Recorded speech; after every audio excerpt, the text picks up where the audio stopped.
हाँ दोस्तों, हमें पता है कि हम इंटरनेट पर दिखाई गई हर चीज पर विश्वास नहीं करते, लेकिन हमारी टेक्स्ट बुक्स का क्या, जो हमें बचपन से रटाई जा रही है। जी हाँ दोस्तों, बचपन से रटी रटाई चीजें भी कभी कभार गलत साबित हो जाती हैं।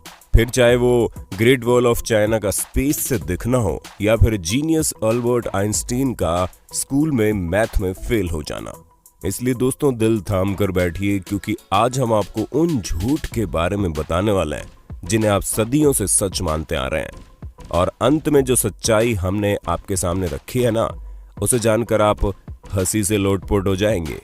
दोस्तों, अगर हम आपसे पूछें कि इजिप्ट में बना पिरामिड किसने बनाया था, तो हमें पता आप यही जवाब देंगे कि इजिप्ट में रहने वाले मजदूरों ने मेहनत करके इस पिरामिड को तैयार किया था। लेकिन हम आपके भ्रम को तोड़ते हुए ये कहना चाहते हैं कि बिल्कुल भी सच नहीं है। असल में इस पिरामिड को बनाने वाले ज्यादातर लोग मजदूर थे ही नहीं। जी हाँ, इस पिरामिड को बनाने के लिए एंशिएंट इजिप्ट की अच्छी खासी पॉपुलेशन ने अपना बढ़ चढ़कर योगदान दिया था, जहां करीब 85 सालों तक, जिसमें 2589 बीसी से लेकर 2504 बीसी का समय लगा। और इतने समय के अंतराल में इजिप्ट के रहने वाले लोगों ने अपना खून पसीना करके इस पिरामिड को तैयार किया था, ताकि वो अपने नेशनल आइकॉन को खड़ा कर सके। ऐसे में जो लोग इतने बड़े बड़े पत्थरों को नहीं उठा सकते थे, उन्होंने यहाँ पर काम करने वाले लोगों के लिए खाना, रहने और बाकी चीजों की व्यवस्था की। यानी कि हर इंसान ने अपने लेवल का काम किया, जिसमें कुछ लोग सिक्योरिटी के लिए काम करते थे, तो कुछ लोग भारी भरकम पत्थरों को जुटाने के लिए दूर दराज इलाकों में चले जाते थे, ताकि वो अपने नेशनल आइकॉन को खड़ा कर सके। ऐसे में दोस्तों, उनकी मेहनत रंग लाई और ये पिरामिड वाकई में दुनिया भर में जाना जाता है। चलिए दोस्तों, अब आपके सबसे फेवरेट माइकल जैक्सन की बात करते हैं, क्योंकि इस बात से कोई इनकार नहीं कर सकता कि माइकल जैक्सन ने पॉप म्यूजिक में एक अलग ही मुकाम हासिल किया था, जहां ये सिंगर के साथ साथ एक बेहतरीन डांसर भी थे। और इनके डांस मूव तो वाकई माशाल्लाह थे। ऐसे में उनका मून वॉक करने का जो स्टाइल था, वो लोगों में बड़ा फेमस हुआ। पर अफसोस दोस्तों, आपको ये जानकर हैरानी होगी कि इस मून वॉक को माइकल जैक्सन ने इवेंट नहीं किया था। हालांकि उन्होंने इसे सबसे पहले 1983 में परफॉर्म किया था। पर दोस्तों, असल में माइकल जैक्सन ने ये मून वॉक कैस्पर कैंडिडेट और कूली जैक्सन से सीखा था, जिन्होंने 1970 में इसे परफॉर्म कर दिया था। वहीं मार्शल मार्कियो ने भी इस मून वॉक को माइकल जैक्सन से पहले परफॉर्म कर दिया था। और इन सभी लोगों से पहले बिल बैले नाम के टैप डांसर ने भी इसे परफॉर्म किया था। ऐसे में ये बता पाना मुश्किल है कि इस मून वॉक को किसने इन्वेंट किया, लेकिन वो शख्स माइकल जैक्सन तो नहीं है। अब आप एक और सिर घुमा देने वाली बात सुनिए, क्योंकि आप लोगों ने कार्बन डेटिंग का नाम तो सुना ही होगा। अरे नहीं दोस्तों, ये टिंडर में राइट लेफ्ट स्वाइप करने वाली डेटिंग नहीं है, बल्कि एक ऐसा मेथड है जिसके जरिए एटमॉस्फेयर में कार्बन डाइऑक्साइड के चेंज होने पर चीजों की असली उम्र बताई जा सकती है। ऐसे में आर्कियोलॉजिस्ट कार्बन डेटिंग का इस्तेमाल करके ये पता लगाते हैं कि उनके द्वारा खोजी गई चीजें कितनी पुरानी है। और इसी वजह से हम भी आपको जितनी भी चीजों की जानकारी देते हैं, उनकी उम्र कार्बन डेटिंग के हिसाब से ही होती है। और विलर्ड लिबी नाम के जिस प्रोफेसर ने कार्बन डेट्स का पता लगाया था, और इस काम के लिए उन्हें नोबेल प्राइज भी मिला था।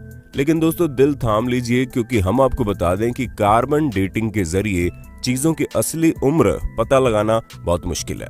और ऐसा इसलिए क्योंकि हर जगह का एटमॉस्फेयर अलग अलग तरीके से चेंज होता है। हालांकि कुछ हद तक चीजें सही जा सकती है, लेकिन अब आप खुद सोचिए कि दो प्लांट हो, जिनमें से एक अमेरिका में हो और एक ग्रीनलैंड में, तो जाहिर सी बात है कि टेम्परेचर इफेक्ट की वजह से दोनों की ग्रोथ में काफी डिफरेंस आएगा। इसी तरह से कार्बन डेटिंग का भी हिसाब किताब है। अब चलिए दोस्तों, आपको एक और मिथ बस्टर स्टोरी सुनाते हैं, जो किसी और की नहीं बल्कि लॉक नेस मॉन्स्टर की फेक फोटो स्टोरी है। जी हाँ दोस्तों, जहां इस मॉन्स्टर की फोटो को न्यूज़पेपर में दिखाकर लोगों को हैरान करने में कोई कसर नहीं छोड़ी गई थी। और कई सारे लोग तो इस बात पर विश्वास भी कर बैठे थे कि सालों पहले गायब हो चुका ये क्रिएचर अब वापस से तहलका मचाने आ गया है। ऐसे में दोस्तों, लॉक नेस को स्कॉटलैंड में देखे जाने की बात कही गई। इस तस्वीर को सबसे पहले रॉबर्ट केनेथ विल्सन ने 1934 में लोगों के सामने रखा, और करीब 60 सालों तक इनकी ली गई इस तस्वीर को सच्चा समझा जा रहा था। लेकिन वो कहते हैं ना कि झूठ के दिन 4, सच चले 1000 साल। हाँ दोस्तों, हमें पता है हमारी बनाई गई कहावत उतनी अच्छी नहीं है, लेकिन इस जगह पर बिल्कुल फिट बैठती है, क्योंकि 1994 में ये बात लोगों के सामने आ गई कि लॉक नेस मॉन्स्टर का जो शेप उस तस्वीर में था वो कुछ और नहीं बल्कि एक टॉय सबमरीन थी, जिसे पानी में इस तरह डाला गया था कि वो उस क्रिएचर की तरह दिखाई दे। और ऐसा मर्म्यूडेक नाम के जर्नलिस्ट ने किया था ताकि वो अपने न्यूज़पेपर से बदला ले सके, क्योंकि उनके न्यूज़पेपर ने लॉक नेस मॉन्स्टर के बारे में छापने की वजह से उन्हें बातें सुना दी थी। और इसी वजह से उन्होंने इतनी बड़ी कहानी रची जिसके चंगुल में दुनिया करीब 60 सालों तक थी। दोस्तों, जब आप दुनिया के अजूबों के बारे में सोचते होंगे तो आपके दिमाग में सबसे पहले क्या आता होगा? माचू पिच्चू, ताजमहल या ग्रेट वॉल ऑफ चाइना? लेकिन बाकी सबका तो ठीक है, लेकिन ग्रेट वॉल ऑफ चाइना के बारे में हम आपको बता दें ये इतना भी ग्रेट नहीं है कि स्पेस से दिखने लग जाए। जी हाँ दोस्तों, क्योंकि सच्चाई तो ये है कि ये इतना बड़ा भी नहीं है कि इसे हमारे एटमॉस्फेयर के बाहर किसी भी जगह से देखा जा सके, फिर चाहे वो मून ही क्यों ना हो जो हमारे सबसे करीब है। और ये हम अपने मन से नहीं कह रहे, बल्कि खुद नासा ने इस बात को साबित किया है। हालांकि भले ही 21,196 किलोमीटर लंबी हो, लेकिन अगर हम इसकी चौड़ाई की बात करें तो ये बॉटम से मात्र 20 फुट चौड़ी है और टॉप से केवल 16 फुट चौड़ी है। हम आपको बता दें कि ये अफवाह 1754 के आसपास शुरू हुई। ऐसे में ये चीज हमारे चांद पर पहुंचने और स्पेस में सैटेलाइट पहुंचाने से बहुत पहले की बात है, तो ये सिवाय अफवाह के और कुछ नहीं है। अब भले ही हर साल यहाँ पर करोड़ों की संख्या में लोग आते हो, लेकिन अफसोस वो चाइना की जिस दीवार पर खड़े होते हैं वो स्पेस से तो नहीं दिखती। चलिए दोस्तों, चाइना से आप हमें ये बता दो कि दुनिया भर में तहलका मचाने वाला कोरोना वायरस चाइना की किस जगह पर सबसे पहले फैला था? हमें पता है आपको जवाब पता होगा, इसलिए कमेंट बॉक्स में एक भी इंसान का जवाब छूटना नहीं चाहिए। वैसे दोस्तों, जब कभी भी आप वाइकिंग्स के बारे में सोचते होंगे तो आपके दिमाग में सबसे पहले चीज क्या आती होगी? हमें पता है ज्यादातर लोगों को बड़े से जहाज का साइज और सींग निकले हुए हेलमेट याद आते होंगे, पर हम आपको बता दें ये दोनों ही चीजें झूठी हैं, जो कि हमारी मेन स्ट्रीम मीडिया द्वारा हमारे दिमाग में डाली गई। असल में कई सारे हिस्टोरियंस को वाइकिंग्स के समय के टूल्स मिले हैं, जिनमें से एक भी हेलमेट ऐसा नहीं मिला जिसमें सींग लगे हों। हालांकि ये माना जा सकता है कि वो लोग लड़ते टाइम खुद को बचाने के लिए हेलमेट का यूज करते होंगे, लेकिन इसका मतलब ये नहीं है कि उनके हेलमेट में ही डायरेक्ट सींग लगे हों। दोस्तों, ये जो अफवाह है ये तब से फैलनी शुरू हुई जब गुस्ताव मालस्ट्रोम नाम के आर्टिस्ट ने अपने आर्ट में वाइकिंग्स के हेलमेट में सींग लगा दिए, और तभी से लोग ये समझने लगे कि उनके हेलमेट में सींग होते थे, जबकि ऐसा कुछ भी नहीं है। तो दोस्तों, हमें पूरी उम्मीद है आपको अपने होस्ट और दोस्त सैम की वीडियो में मजा आ रहा होगा। अगर हाँ तो साथ ही वीडियो को लाइक करते चलिए ताकि हम फ्यूचर में भी इसी तरह की इंटरेस्टिंग वीडियोस लाते रहें।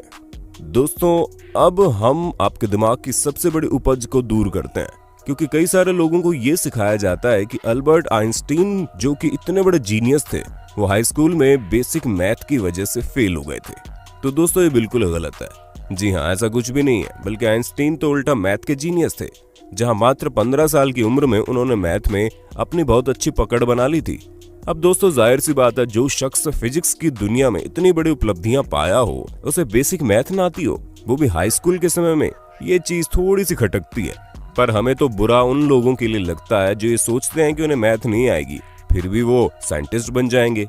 अरे दोस्तों, साइंटिस्ट बनने के लिए मैथ भी जरूरी है, ठीक उसी तरह जिस तरह सिंगर बनने के लिए अच्छा गाना जरूरी है, और डांसर बनने के लिए अच्छे मूव्स करने जरूरी हैं, क्योंकि ये सभी चीजें बेसिक्स हैं। दोस्तों, हमें पता है आपको इस बारे में कुछ भी पता नहीं होगा, लेकिन हम आपको बता दें कि 19वीं सदी के मध्य में अमेरिका में एक बहुत बड़ी अफवाह चली थी, जहां पर सिगरेट बेचने वाली कंपनियां एडवर्टीजमेंट में कहती थीं कि सिगरेट सेहत के लिए अच्छी होती है। जी हाँ दोस्तों, हैरान मत होइए, एक्चुअल में ऐसा होता था क्योंकि कुछ कंपनियां ये तक कहती थी कि डेंटिस्ट खुद लोगों को सिगरेट पीने की सलाह देते हैं और ये सेहत के लिए बहुत अच्छी होती हैं, जिससे टेंशन वगैरह भी कम होता है। और इस तरह के कई सारे एड कैंपेन उस समय चल रहे थे, जिसकी वजह से अमेरिका के करीब 45% लोग सिगरेट की लत लगा चुके थे। हालांकि अभी भी अमेरिका में सिगरेट पीने वालों की कोई कमी नहीं है, लेकिन उस समय पूरे 45% लोग सिगरेट पीते थे, यानी कि करीब 7 करोड़ लोग तो केवल सिगरेट ही पिया करते थे।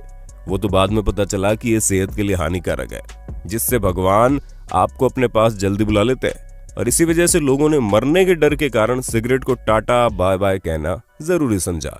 पर शायद अभी भी कुछ लोग इस बात को नहीं समझते हैं। दोस्तों आज के लिए बस इतना ही। उम्मीद है आपको हमारी वीडियो पसंद आई होगी। अगर हाँ तो इस वीडियो के बारे में हमें कमेंट करके जरूर बताना और ऐसे इंटरेस्टिंग वीडियोस लगातार देखने के लिए हमारे चैनल को लाइक, शेयर और सब्सक्राइब करना बिल्कुल ना भूलें। धन्यवाद।